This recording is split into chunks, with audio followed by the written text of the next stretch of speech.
To purchase long-term equity, anticipation securities, or options, first ensure that option trading is enabled in your account.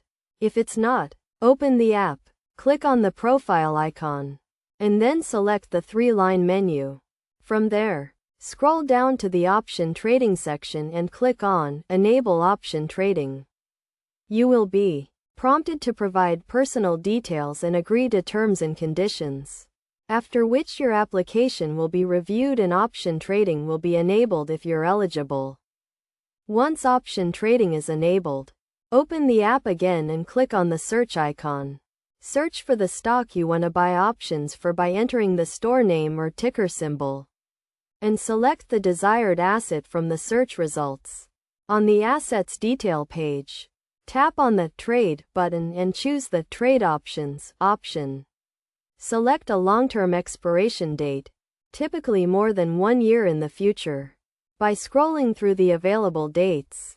Next, decide between a call option, which anticipates the asset's price will rise, or a put option, which anticipates it will fall. Choose the option that aligns with your needs, and then select a strike price that fits your investment strategy. Click on the plus icon to set the strike price, and a summary will be provided. Click Buy, and then enter the quantity you want to purchase, remembering that each contract typically represents 100 shares of the underlying asset. Choose between a market order or a limit order by clicking on the order type and selecting the desired option. Fill in all the details, and then click on the Review button. Carefully review all the order details, including the total cost and potential risk, and then swipe up to submit your order. Once you've completed these steps, your options will be purchased and can be viewed on your overview.